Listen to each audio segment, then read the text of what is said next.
ಚಿತ್ರದುರ್ಗ ರೇಣುಕಾಸ್ವಾಮಿ ಕೊಲೆ ಪ್ರಕರಣದಲ್ಲಿ ಇದೀಗ ಸಬ್ ಇನ್ಸ್ಪೆಕ್ಟರ್ ವಿನಯ್ ಹೆಸರು ತಳುಕು ಹಾಕೊಂಡಿದೆ. ಪಿಎಸ್ಐ ವಿನಯ್ ಕುರಿತು ಪೊಲೀಸರು ತನಿಖೆಯನ್ನ ನಡೆಸಲಿದ್ದಾರೆ. ವಿನಯ್ಗೆ ನೋಟಿಸ್ ಅನ್ನ ಕೂಡ ನೀಡಿದ್ದಾರೆ ತನಿಖಾಧಿಕಾರಿ ಚಂದನ್. ಪ್ರಕರಣದಲ್ಲಿ ಸಬ್ ಇನ್ಸ್ಪೆಕ್ಟರ್ ವಿನಯ್ ಅವರ ಹೆಸರು ತಳುಕು ಹಾಕಿಕೊಂಡಿದೆ. ಪಿಎಸ್ಐ ವಿನಯ್ ಕುರಿತು ಪೊಲೀಸರ ತನಿಖೆ ನಡೀತಾ ಇದೆ. ಇದಕ್ಕೆ ಸಂಬಂಧಪಟ್ಟಂತೆ ಏನು ಪಿಎಸ್ಐ ವಿನಯ್ಗೆ ತನಿಖಾಧಿಕಾರಿ ಚಂದನ್ ಅವರು ನೋಟಿಸ್ ಅನ್ನ ನೀಡಿದ್ದಾರೆ. ಪ್ರಕರಣದಲ್ಲಿ ತನ್ನ ಪಾತ್ರದ ಕುರಿತು ಪಿಎಸ್ಐ ವಿನಯ್ ಏನಿದ್ರು ಅವರು ಸ್ಪಷ್ಟನೆಯನ್ನ ಕೂಡ ನೀಡಿದ್ದಾರೆ. ಹಾಗಾದ್ರೆ ಯಾರು ಈ ವಿನಯ್ ಅಂತ ನೋಡೋದಾದ್ರೆ ಕಾಮಾಕ್ಷಿಪಾಳ್ಯ ಪೊಲೀಸ್ ಠಾಣೆಯ ಪಿಎಸ್ಐ ಹುದ್ದೆಯನ್ನ ಇವರು ನಿಭಾಯಿಸ್ತಾ ಇದ್ರು. ಆರೋಪಿ ಸ್ಥಾನದಲ್ಲಿದ್ದಂತಹ ಪ್ರದೋಷ್ ಜೊತೆ ವಾಟ್ಸ್ಆಪ್ ಕರೆ ಮೂಲಕ ಸಂಪರ್ಕದಲ್ಲಿದ್ರು ಇವರು. ಜೂನ್ 6ರಿಂದ ಜೂನ್ 17ವರೆಗೂ ಕೂಡ ರಜೆಯಲ್ಲಿದ್ರು ಪಿಎಸ್ಐ ವಿನಯ್. ಈ ಸಂದರ್ಭದಲ್ಲಿ ಪ್ರದೋಷ್ನಿಂದ ಪಿಎಸ್ಐಗೆ ಕರೆ ಬಂದಿದೆ. ವಾಟ್ಸ್ಆಪ್ ಮೂಲಕ ಕರೆ ಮಾಡಿದ್ದ ಆರೋಪಿ ಪ್ರದೋಷ್.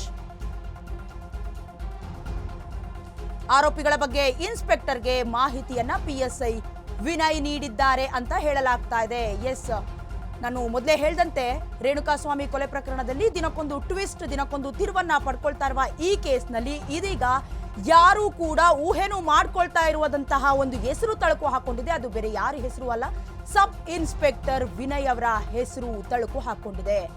ಪಿಎಸ್ಐ ವಿನಯ್ ಕುರಿತು ಈಗ ಪೊಲೀಸರು ತನಿಖೆಯನ್ನ ಕೂಡ ನಡೆಸ್ತಾ ಇದ್ದಾರೆ.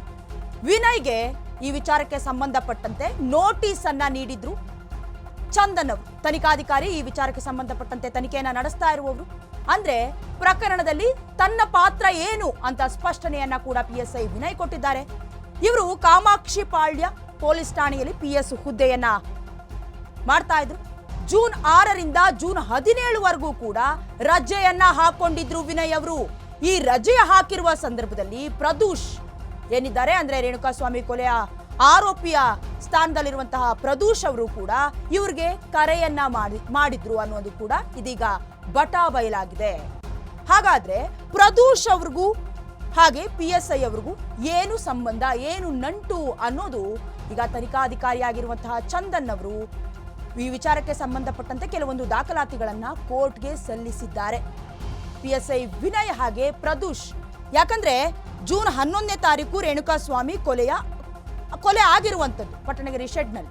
ಆದ್ರೆ ಇವರು ಜೂನ್ 6ನೇ ತಾರೀಕಿಂದ 11ನೇ ತಾರೀಕಿನವರೆಗೂ ಕೂಡ ವಾಟ್ಸ್ಆಪ್ ಕರೆಯ ಮೂಲಕ ಸಂಪರ್ಕದಲ್ಲಿ ಇದ್ರು. ಹಾಗಾದ್ರೆ ಏನು ಮಾತನಾಡ್ತಾ ಇದ್ರು, ಯಾಕೆ ವಾಟ್ಸ್ಆಪ್ ನಲ್ಲೇ ಕಾಲ್ ಮಾಡ್ತಾ ಇದ್ರು? ವಾಟ್ಸ್ಆಪ್ ನಲ್ಲಿ ಕಾಲ್ ಮಾಡಿದ್ರೆ ಕೆಲವೊಂದು ಡೀಟೇಲ್ಸ್ಗಳನ್ನ ಆರಾಮಾಗಿ ಡಿಲೀಟ್ ಮಾಡಬಹುದು, ಆದ್ರೆ ನಾರ್ಮಲ್ ಕಾಲ್ ನಲ್ಲಿ ಹಾಗೆ ಮಾಡೋದಕ್ಕೆ ಆಗೋದಿಲ್ಲ. ಈ ಒಂದು ಟ್ರಿಕ್ಸ್ ನ ಕೂಡ ಇಲ್ಲಿ ಬಳಕೆ ಮಾಡಿರಬಹುದಾ ಅನ್ನುವಂತಹ ಅನುಮಾನಗಳು ಕೂಡ ವ್ಯಕ್ತ ಆಗ್ತಾ ಇದೆ.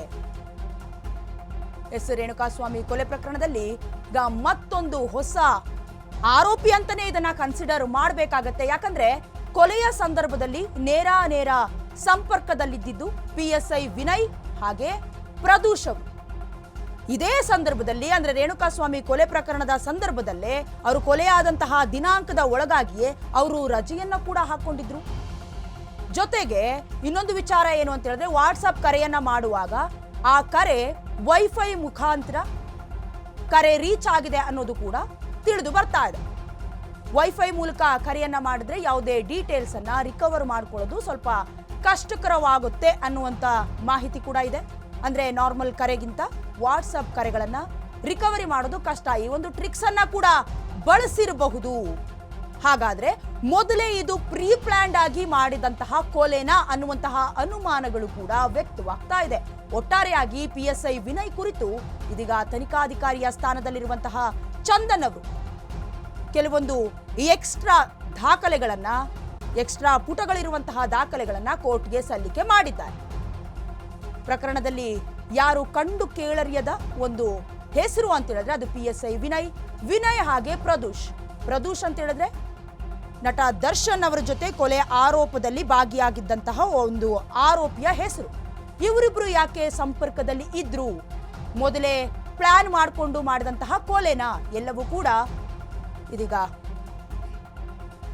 ಗೊತ್ತಾಗತ್ತೆ.